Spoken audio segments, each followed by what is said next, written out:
अस्सलामु अलैकुम मुअज़्ज़ज़ ख़वातीन व हज़रात, इस तरह की प्यारी प्यारी वीडियो देखने के लिए हमारे चैनल को सब्सक्राइब करें और बेल के आइकॉन को दबाएं ताकि आपको हमारी वीडियो सबसे पहले मिलती रहे।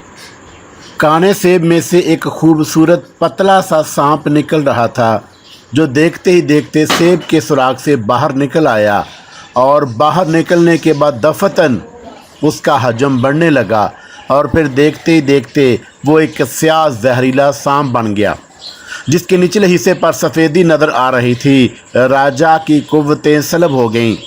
वो चाहता था कि यहाँ से निकल भागे, बाहर जाकर अपने आदमियों को आवाज़ दे, लेकिन यूँ लगता था जैसे राजा के तन बदन में जान ही ना रही हो। सांप की पुरइसरार निगाहें राजा के चेहरे पर जमी हुई थी और उसकी ज़ुबान आहिस्ता आहिस्ता बाहर निकल रही थी। उसका चेहरा फैल गया और वो खौफनाक अंदाज में राजा के सामने खड़ा हो गया था। राजा चंद शायद उसी तरह खड़ा रहा और दूसरे लम्हे उसके हलक से एक दहशतनाक चीख निकली। उसने पलटकर भागना चाहा, लेकिन सांप उससे ज़्यादा फुर्तीला था। उसने उछल कर राजा की गर्दन पर दांत गाड़ दिए। राजा ने उसे पकड़ने की कोशिश की, लेकिन चिकना सांप फिसल कर उसकी गिरफ्त से निकल गया और राजा की गर्दन से खून बहने लगा। राजा खौफ और दहशत से चीखना चाहता था, लेकिन यूं लग रहा था जैसे उसकी आवाज़ घुट रही हो। चांद शायद उसके हाथ तशंजी अंदाज में फैले रहे, फिर आहिस्ता आहिस्ता उसके जिस्म में नीलाहट दौड़ गई। वो धड़ाम से ज़मीन पर गिर पड़ा और उसकी आंखें फटी की फटी रह गईं।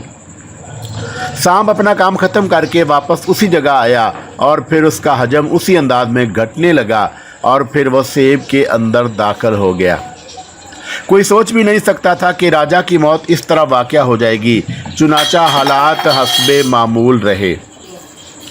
दूसरी सुबह जब राजा झरोकों में ना आया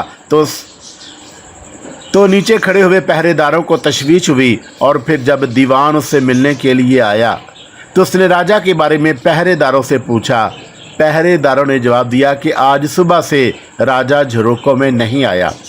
दीवान को हैरत हुई और फिर उसने मालूमात करने की गरज से वो तैयारियां मुकम्मल कर लीं जिनके ज़रिए ऊपर जाया जा सकता था, और थोड़ी ही देर में पूरे हथनापुर में कोहराम मच गया। वही हुआ था जो राजा की जन्म कुंडली में था। राजा पिंडा को सांप ने डस लिया था। राजा मर गया था। पिंडा की मौत किसी भी शुबे का बायस नहीं। ये सब कुछ तो उसके भाग में लिखा था। दोष किसको दिया जाता, लेकिन उसके बाद पिंडा के 5 बेटों ने हुकूमत का दावा कर दिया। उनके दावा करने वालों के नाम अर्जन, सैद्यू, जदिशर, भीमसीन और निकल थे, और ये लोग उमरा के साथ मिलकर हुकूमत के दावेदार बन गए।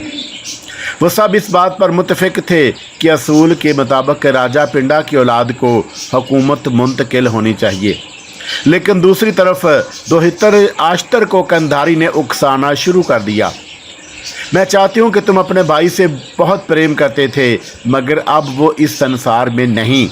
हुकूमत के कामों को संभालना तुम्हारी जिम्मेदारी है और राजा चित्रभुज के ख़ानदान के सभी लोगों का ख्याल है कि हुकूमत अब तुम्हारी है। तुम चौंका हुकूमत का काम नहीं संभाल सकते, इसलिए चित्रभुज के सबसे बड़े पोते की हैसियत से वरयोधन तुम्हारे नाम से हुकूमत करेगा।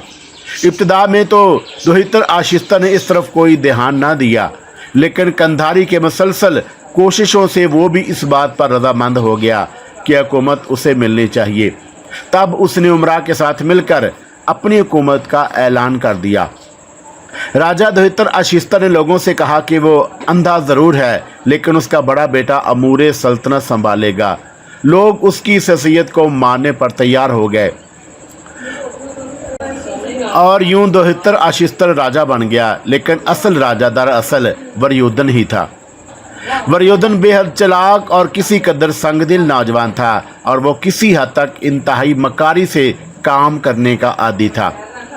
उसके कानों में ये भिनक पड़ चुकी थी कि पांडवों ने सल्तनत के दावेदार होने का ऐलान किया है और वो आइंदा इस सिलसिले में इस सल्तनत में कोई रुकावट बन सकते हैं। चुनाचा वो उनकी तबाही के मंसूबे सोचने लगा।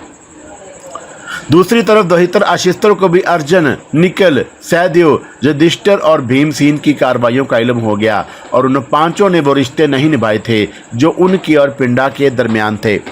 पांचों ही बागियों की शक्ल में नजर आने लगे थे और वो अपने हवारियों के साथ मिलकर मंसूबे बनाते, जिसका इल्म अक्सर दोहितर आशिस्तर को हो जाता था। उसके सामने वर्धयोधन भी, जिसके बारे में दोहितर आशिस्तर एक बाप होने की हैसियत से बेहतर तौर पर जानता था। वो अच्छी तरह जानता था कि अगर वर्धयोधन पांडवों की तबाही पर उतर आया तो फिर पांडवों को जान बचाना बेहद मुश्किल हो जाएगी और दोहितर आशिस्तर नहीं चाहता था कि जंग के शोले भड़कें। इसलिए उसने फैसला किया कि पांडवों को शहर से बाहर आबाद किया जाए और इस फैसले पर अमल दरामद होने लगा। लेकिन जब वर्धयोधन को इसके बारे में मालूम हुआ तो उसने मामारों के सरबराह को अपने पास तलब कर लिया। बिलियोचंद को यह हुक्म मिला था कि वह पांडवों के लिए शहर से बाहर घर तामीर करें और बिलियोचंद ही वर्धयोधन के पास पहुंचा था। वर्धयोधन ने उस दुबले पतले मामार का इस्तकबाल किया और बिलियोचंद वर्धयोधन की आंखों में देखने लगा। बिलियोचंद, मैंने तुम्हें एक खास काम से बुलाया है। क्या ये बात तुम्हारे कान तक पहुंच चुकी है कि मेरा पिता अंधा है और अंधा होने की वजह से महाराज चित्रबुर्ज ने उन्हें हुकूमत से महरूम कर दिया। लेकिन जब उसके पास वर्धयोधन की आंखें पहुंच गईं तो पिंडा की हुकूमत भी उसके पास पहुंच गई। दोहितर आशिस्तर अगर हुकूमत के काबिल होता तो पहले ही ये हुकूमत उसे क्यों न मिल जाती, जबकि वह हुकूमत का हकदार भी था। इस बात से मेरा मतलब ये है कि तुम समझ गए होगे कि असल हुकूमत दोहितर आशिस्तर की नहीं बल्कि मेरी है। अवश्य महाराज, अवश्य, ये बात मैं ही क्या सब ही जानते हैं। तो फिर तुम ये भी जानते होगे कि राजाओं के हुक्म सेवा में रखने के लिए होते हैं और उनके राज जिंदगी की अमानत होते हैं, और अगर कोई इंसान ये अमानत खो बैठे तो फिर उसे मौत के अलावा कहीं और पनाह नहीं मिलती। बिलियोचंद ने गहरी निगाहों से वर्धयोधन को देखा। ज़ैरक आदमी था, समझ गया कि वर्धयोधन कोई खास बात कहना चाहता है और उसने मुस्कुराकर गर्दन हिलाई और बोला, बिलियोचंद खुद भी यही चाहता है महाराज कि जब आने वाला वक्त महाराज दोहितर आशिस्तर के बाद राजा वर्धयोधन को मतलब अल अफनान देखे तो उसके चंद दोस्तों का तावन भी माने और बिलियोचंद उन्हीं जानसारों और वफादारों में से हो। बिलियोचंद ने कहा और वर्धयोधन के होंठों पर मुस्कुराहट फैल गई और फिर उसने गर्दन हिलाते हुए कहा, ओहो, तुम यकीनन इस काबिल हो बिलियोचंद कि हमारे खास आदमी कहलाओ। शुक्रिया महाराज। बिलियोचंद आयाराना अंदाज में बोला, अब ये बताएं कि वो ख़ास काम क्या है जिसकी वजह से महाराज ने बिलियोचंद को याद किया। हाँ, मैं जो बात तुमसे करना चाहता हूँ उसके बारे में गौर से सुन लो और यहाँ से ये फैसला करके उठो कि तुम उसे अंजाम दे सकोगे या नहीं। महाराज, फैसला करना तो आपका काम है। जब आप बिलियोचंद पर भरोसा कर बैठे हैं तो फिर आप इसके फैसले की बात ना करें। बिलियोचंद का फैसला वही होगा जो महाराज के होंठों से निकलेगा। बधाई हो बिलियोचंद, बधाई हो। मैं ये चाहता हूँ कि पांडवों का वजूद सफ़े हस्ती से मिट जाए और तुझे अच्छी तरह मालूम है कि अर्जुन और उसके भाई राजा पिंडा की हुकूमत पर कब्जा करने के ख्वाब देखते रहे हैं। हालांकि राजा पिंडा का भाई अभी जिंदा है और हुकूमत के लिए उससे बेहतर और कोई नहीं, और अगर वो ना भी होता तो महाराज चित्रबुर्ज का सबसे बड़ा पोता मैं हूँ और हुकूमत मुझे मिलनी चाहिए थी। हुकूमत पिंडा की अपनी नहीं है जो उसके बेटों में आसानी से तकसीम हो जाती, और अगर ये हुकूमत पिंडा के बाप की है और पिंडा को इसीलिए मिली थी कि हुकूमत का असल हकदार आंखों से अंधा था और असल हकदार वही था जो उम्र में सबसे बड़ा था, सो उसके पोतों में हुकूमत का असल हकदार मैं हूँ। तब ये अर्जुन क्यों सल्तनत का दावेदार बनता है? बिल्कुल गलत है महाराज, बिलियोचंद ने जवाब दिया। क्या हम ऐसे लोगों को बागी करार नहीं दे सकते? वर्धयोधन ने पूछा। और वो बागी है महाराज, बिलियोचंद अपने लहजे में जोर पैदा करता हुआ बोला। और बागियों की सजा? वर्धयोधन ने पूछा। मौत सरकार, मौत, बिलियोचंद सफाक लहजे में बोला और वर्धयोधन ने रुख फेर लिया। लेकिन बिलियोचंद, हम चाहते हैं कि ये मौत इस तरह वाक़या हो कि हमारे पिताजी को भी पता ना चल सके, क्या समझे? और इसीलिए मैंने तुम्हें तकलीफ दी है। ऐसा ही होगा महाराज, लेकिन क्या इसके बारे में आपकी कोई ख़ास हिदायत है? हाँ, तुम वाकई काम के आदमी हो बिलियोचंद। खैर सुनो, मकान तामीर करना तुम्हारी जिम्मेदारी है और तुम इससे जो मसाला इस्तेमाल करोगे वो राल और राख का होना चाहिए। ये दोनों चीज़ें चिंगारी दिखाने से ही भड़क उठती हैं और फिर यूं होगा कि एक रात पांडवों का ये घर जलती हुई मशालों में तब्दील हो जाएगा और पिंडा की औलाद को हुकूमत मिलने का किस्सा और बागियों की सारी अहमकाना बातें खुद ब खुद ख़त्म हो जाएगी। और ख़बरदार, इस सिलसिले की तकमील के लिए किसी को इल्म ना होने पाए, यहाँ तक कि दोहितर अशिस्तर को भी नहीं। हाँ, ये बताओ कि इस सिलसिले में तुम्हारे साथ काम करने वाले मामार और कारीगर तुम्हारे साथ तावन करने को तैयार हैं? वरयोधन ने पूछा। आप इसकी चिंता न करें महाराज, बिल्यूचंद ने कहा, और ये काम मेरा है। और हाँ, जब मैं अपने फ़र्ज से फारग हो जाऊं तो फिर महाराज से उम्मीद रखता हूं कि बिल्यूचंद को कभी जहन से नहीं निकालेंगे, बिल्यूचंद ने कहा। और वरयोधन मुस्कुराने लगा। पांडवों को शहर निकाला मिल गया था, लेकिन वो खामोश थे। वो जानते थे कि हुकूमत दोहितर अशिस्तर की है और वरयोधन उनका खास दुश्मन है और हर तरह से उनके खिलाफ काम कर सकता है। चुनाचा उन्होंने किसी भी सिलसिले में इनकार नहीं किया और खामोशी से उस मकान में चले गए जो उनके लिए राल और राख से तामीर किया गया। लेकिन कुछ तजर्बेकारों ने मकान से उठने वाली खुशबू और उसकी तामीर के लिए इस्तेमाल होने वाले मसालों को गौर से देखा तो इन्हें इल्म हो गया कि मकान की तामीर में राल और राख इस्तेमाल की गई है। चुनाचा तमाम पांडे चौकन्ना हो गए और उन्हें साजिश से शदीद खौफ महसूस हुआ और वो दिन रात नहायत खौफ व दहशत में गुजारने लगे। पांडव हालांकि जुरअतमंद थे, लेकिन दोहितर अशिस्तर की हुकूमत ने उन्हें हला कर रख दिया था। तब एक रात अर्जुन ने अपने चारों भाइयों भीमसेन, युधिष्ठिर, सहदेव और निकल को जमा किया और अपनी माँ रानी कुंती को भी बुला लिया। मैं एक बार फिर तुम्हें राजा दोहितर अशिस्तर और वरयोधन के इस ख्याल से आगाह करना चाहता हूँ कि वो लोग जो हमारे रिश्तेदार हैं, जो हमारे बाप के सगे भाई हैं, हम पांडवों को अपना बदतरीन दुश्मन समझते हैं। हालांकि हमारे बाप राजा पिंडा ने उन लोगों के साथ कभी बुराई नहीं की। रानी कुंती, जो पिंडा की बीवी और 5 बेटों की माँ थी, सोच में डूब गई। उसे दुख हुआ था कि उसके स्वर्गवासी शोहर ने कभी दोहितर अशिस्तर के खिलाफ ऐसा कोई काम नहीं किया था जो उसके या उसकी औलाद के खिलाफ होता। लेकिन वरयोधन ने बाप की शय पाकर वो सब कुछ कर डाला था जो अपनों के साथ नहीं किया जाता। तब उसने कहा, मेरे बेटो, पहले मुझे ये बताओ कि तुम लोगों का इरादा क्या है। अर्जुन आगे बढ़ा। माना कि तुम्हें मालूम है कि उस घर की तामीर में क्या इस्तेमाल किया गया है। क्या मतलब अर्जुन? रानी कुंती हैरान रह गई। माता जी, ये घर राल और राख से बनाया गया है। सो अब हम लोगों को चाहिए कि हम खुद इस घर को आग लगा दें और खामोशी से यहाँ से दूर निकल जाएं। और मुझे जो बातें मालूम हुई हैं वो ये हैं कि भेल नामी एक औरत हमारे घर में आग लगाने के लिए मखसूस की गई है।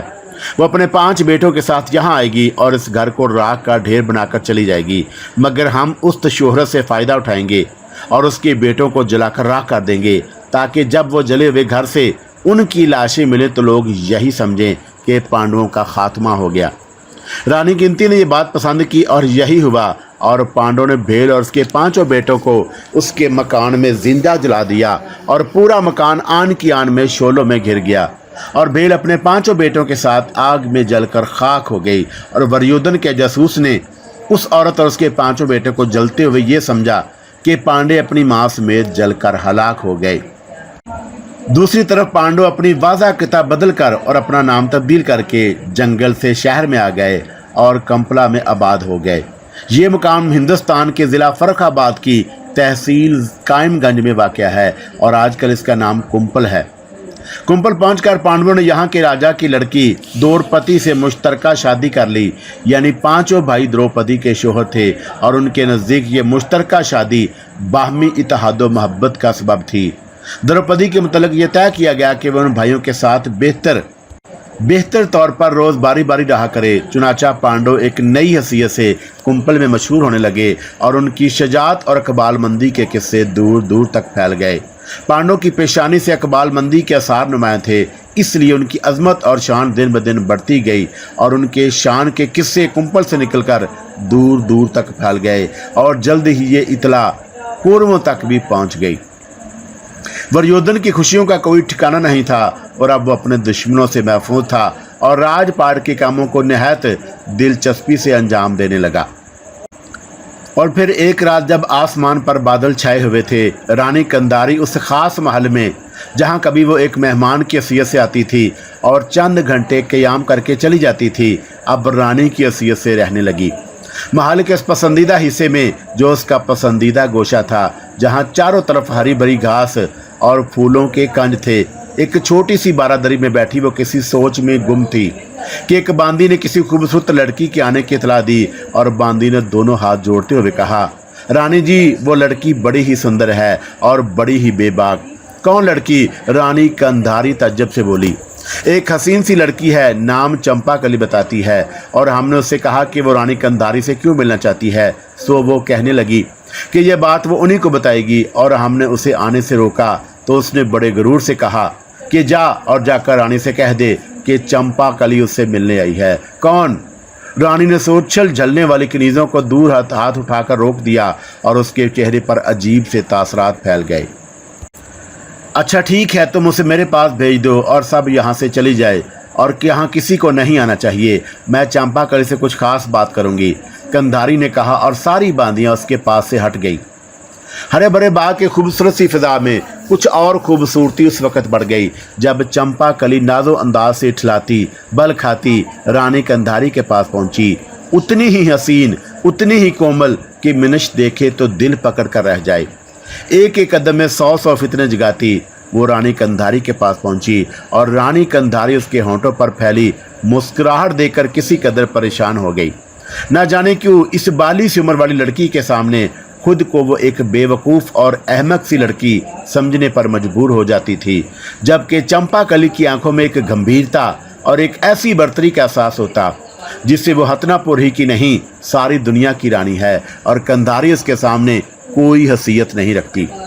ताहम कंधारी को एहसास था कि उसने चंपाकली को वचन दिया है और उस वचन का पालन ज़रूरी है।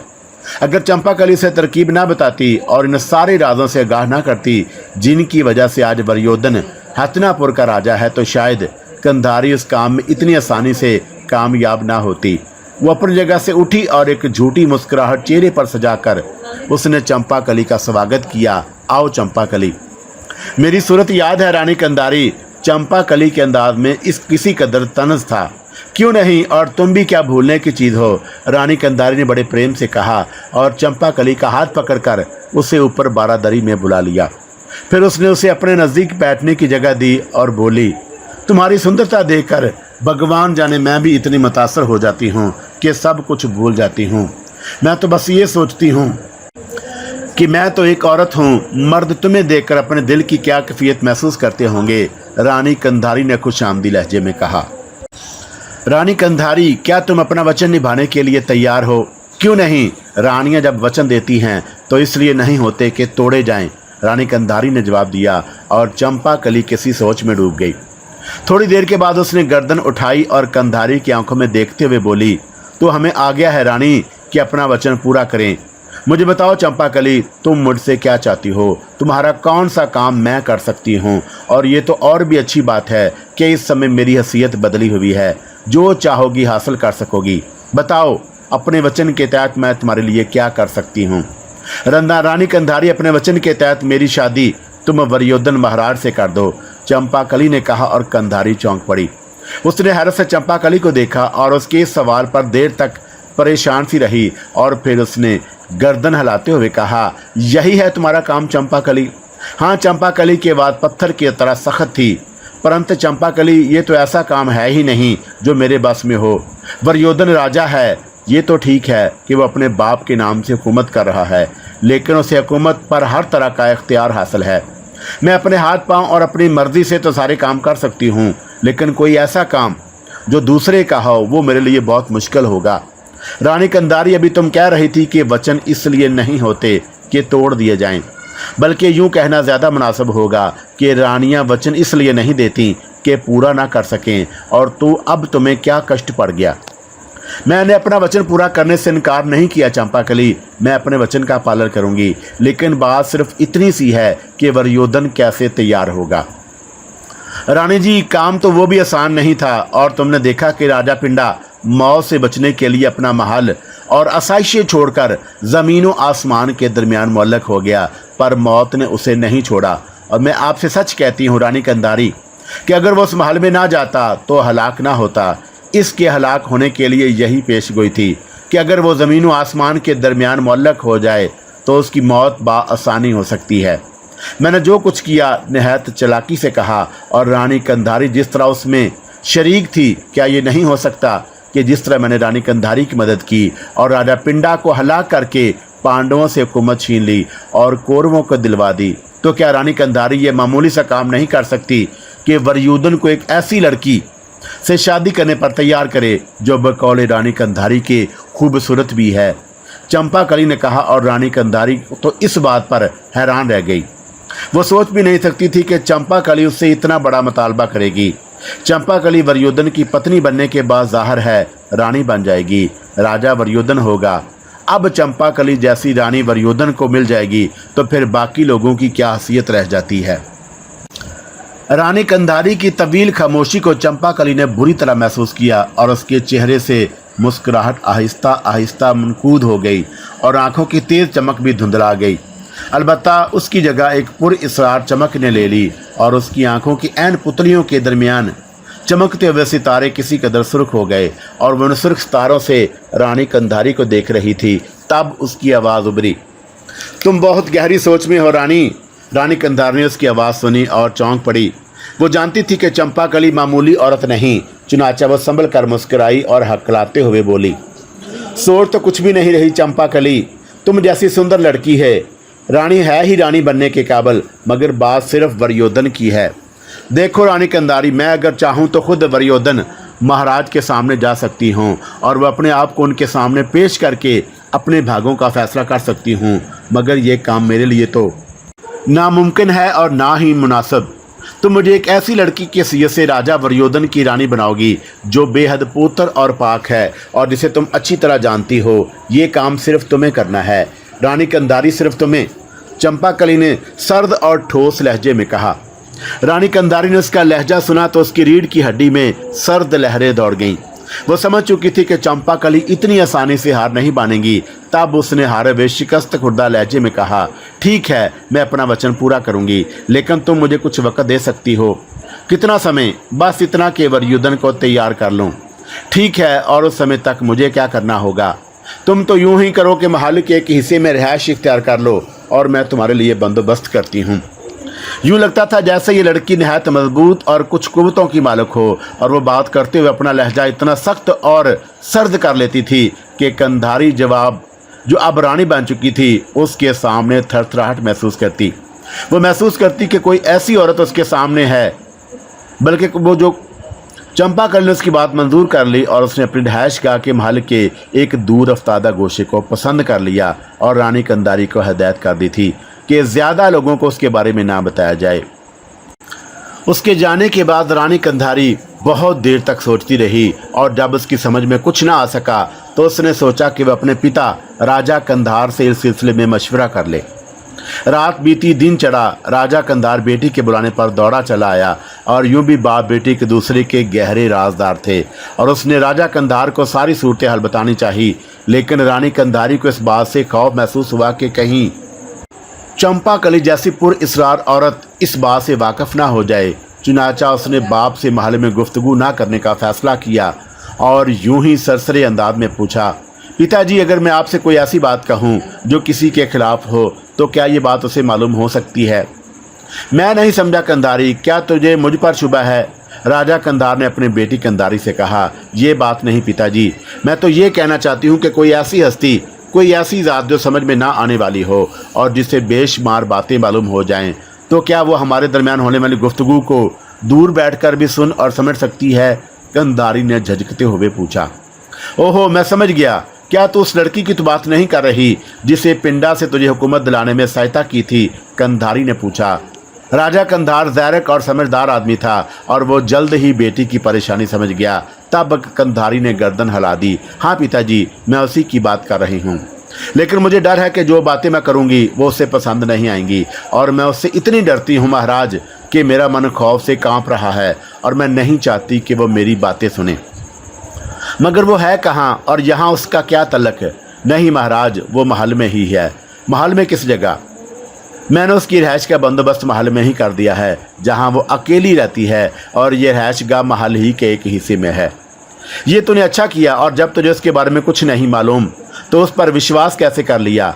महाराज, आप नहीं जानते कि वो क्या चीज़ है। अगर मैं उसे यहाँ रहने की इजाज़त ना देती तब भी वो यहाँ ही रहती, और वो बड़ी चालाक और ज़ैरक लड़की है, अजीब, अनोखी सी, और देखने में ऐसी सुंदर कि मन मोले, पर अंदर से बेहद पुरइसरार, अजीब सी, कंधारी ने कहा। और राजा कंधारी गर्दन हिलाने लगा। और हूँ, इसका मतलब है कि वो जो कुछ ध्यान ज्ञान भी जानती है।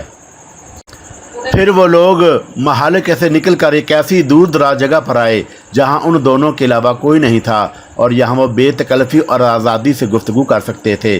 तब रानी कंधारी ने राजा को अपना माज़ी ज़मीर बताते हुए कहा, और मैंने उससे भर्त नवाज में मुलाकात की थी, और ये मेरी और उसकी पहली मुलाकात थी। और जैसा कि मैंने आपको बताया कि उसने मुझे कुछ अनोखी कहानियाँ सुनाई। मसलन राजा कोरा, जिसे मैंने कत्ल कर दिया था, उसने मुझे राजा कोरा की लाश भी दिखाई पिताजी। और सबसे बड़ी बात ये कि राजा कोरा की लाश के हाथ में वो मोती दबा हुआ था जो मेरे 9 लखा हार से गायब है, और उसने वो मोती निकाल कर मुझे दिया। और जब मैं उसे 9 लखा हार के दूसरे मोतियों से मिलाकर देखा तो वो वही मोती था, और उस हार की तारीख भी ना मुझे मालूम है ना आपको। हाँ, ये हकीकत है, और ना ही मालूम है पिताजी कि उसमें से वो मोती कैसे गायब हुआ। बिल्कुल ये बात भी नहीं मालूम, राजा कंधार ने एतराफ़ किया। मगर पिताजी, वो जानती है, उसने मेरे बेटे नंदराज का भी हवाला दिया जिसे मैं गद्दी पर बिठाना चाहती थी। क्या ये मुमकिन है पिताजी कि उसे पहले जन्म की बातें याद हों, और पिछले जन्म में वो कोई ऐसी हस्ती हो जो मेरे नज़दीक रही हो? भगवान ही जाने। तेरी बातें सुनकर तो मेरे दिल में तरह तरह के ख्यालात आने लगे हैं। पर चिंता ना कर, मैं एक ऐसे शख्स को जानता हूँ जो हमारी मुश्किलों का हल पेश कर सकता है। कौन? मैं तुझे उसके बारे में फिर बताऊंगा, तू पहले मुझे पूरी बात बता। और जब बर्तनवाज में मेरी उससे पहली मुलाकात हुई तो उसने मुझे एक चिराग दिखाया, और उसमें खून भरा हुआ था। एक कटी हुई उंगली खून के उस प्याले में यूं खड़ी थी जैसे चिराग की बत्ती हो, और वो चिराग सुर्ख रोशनी दे रहा था। यूं महसूस हो रहा था जैसे उंगली के ऊपरी सिरे पर रोशनी हो रही है। और क्या वो वाकई रोशनी भी दे रहा था? राजा कंधार ने हैरत से पूछा। हाँ, वो चिराग बिल्कुल उसी तरह जल रहा था जैसे दिए में तेल जलता है। अच्छा, तो फिर? और फिर उसने मुझे पिंडा की जन्म कुंडली के बारे में बताया, और वो मुझे सब कुछ समझाया कि जो मुझे करना था। और फिर पिताजी, ये उसकी बताई हुई तरकीब पर अमल किया, और उस अमल का रद्द अमल देख रहे हैं महाराज। उसकी सहायता ने हमें कहां से कहां पहुंचा दिया। शायद आपको ये भी मालूम हो कि पांडे जलकर हलाक हो गए हैं, और अब वरयोधन की हुकूमत को कोई खतरा नहीं, और ये सारी आसानियां हमें चंपा कली की बदौलत नसीब हुई हैं। और जब उसने मुझे पिंडा की मौत का तरीका बताया था तो उसने मुझसे एक वचन लिया था। वचन ये कि मेरा काम हो जाए तो मुझे उसका भी एक काम करना होगा। तो तुमने वचन दिया था? राजा कंधार ने पूछा। हाँ महाराज, और मैंने वचन दिया था। इतना बड़ा काम होने की खुशी में मैं ये बात भूल गई थी कि वो बात कोई ऐसी भी हो सकती है जो मेरे लिए मुश्किल हो। ओह, तो क्या उसने कोई ऐसा मुतालबा कर दिया जो तुम पूरा नहीं कर पा रही? हाँ महाराज, ऐसा ही मुतालबा है। रानी कंधारी किसी कदर मजमल हो गई। क्या? उसने कहा है कि वरयोधन की शादी उससे कर दी जाए और हतनापुर की रानी उसे बना दिया जाए। ओहो! राजा कंधार गहरी सांस लेकर खामोश हो गया। थोड़ी देर तक कुछ सोचता रहा, फिर बोला, नहीं नहीं, ये तो किसी तौर मुमकिन नहीं। वरयोधन बेशक चालाक है, और वो जिस तरह हुकूमत संभाले हुए है उससे अंदाज़ा होता है कि आने वाला वक्त उसे तारीख में एक नया नुमाया मकाम देगा। लेकिन कोई ऐसी लड़की जिसके बारे में हमें कुछ मालूम ना हो, जो सुंदर ज़रूर हो मगर उसके साथ पुरइसरार कुव्वतों की मालक भी, तो भला उसके साथ वरयोधन की शादी कैसे की जाती है? और तुमने उससे इसका हस्ब नसब और उसकी ज़ात पूछी? नहीं पिताजी, वो ये सब कुछ बताने पर राज़ी नहीं। हालांकि मैंने उससे कई बार उसके बारे में पूछा, लेकिन वो यही कहती है कि आने वाला समय सारी बातें बता देगा, और अब तो ये काम बड़ा मुश्किल हो जाएगा। मेरे वचन का क्या होगा पिताजी? रानी कंधारी ने कहा, और राजा कंधार किसी सोच में डूब गया और काफ़ी देर तक सोचता रहा। फिर बोला, कौन कौन महाराज? तू नहीं जानती, वो एक महान ज्ञानी है जिसकी उम्र का कोई अंदाज़ा नहीं किया जा सकता। एक बहुत बूढ़ा है, और मैं बचपन से उसे इसी हालत में देख रहा हूँ। न जाने कौन कौन उसे इस हालत में देख चुका है। वो भी बड़ा ही अजीब है, और जब दो अजीबोगरीब शख्सियतें एक दूसरे के बारे में सोचेंगी तो नताइज भी कुछ अजीब ही निकलेंगे। राजा कंधार ने मुस्कुराते हुए कहा, धनराज महाराज कहाँ रहते हैं? तू उसकी चिंता मत कर, और उनसे बात करना मेरा काम है। राजा कंधार बोला, मगर मैं अपने वचन के सिलसिले में उससे क्या कहूँ? बस तू उसे ये कहकर टालती रह कि मैं वरयोधन से बात करने के लिए किसी मुनासिब वक़्त का इंतज़ार कर रही हूँ। ठीक है पिताजी। हाँ, तुझे मालूम है कि वरयोधन आजकल क्या कर रहा है? नहीं, मैंने उससे कभी नहीं पूछा। मालूमात हासिल कर और उनसे मुझे मतला कर। दूसरी तरफ मैं धनराज महाराज से तेरी इस परेशानी का जिक्र करूँगा और मुझे विश्वास है कि वह हमारी सहायता पर आमादा हो जाएंगे। राजा कंधार ने कहा और रानी कंधारी किसी हद तक मुतमिन हो गई। तब उसका बात वापस चला गया और वरयोधन से उसके बारे में मालूमात हासिल करने के लिए वो चल पड़ी।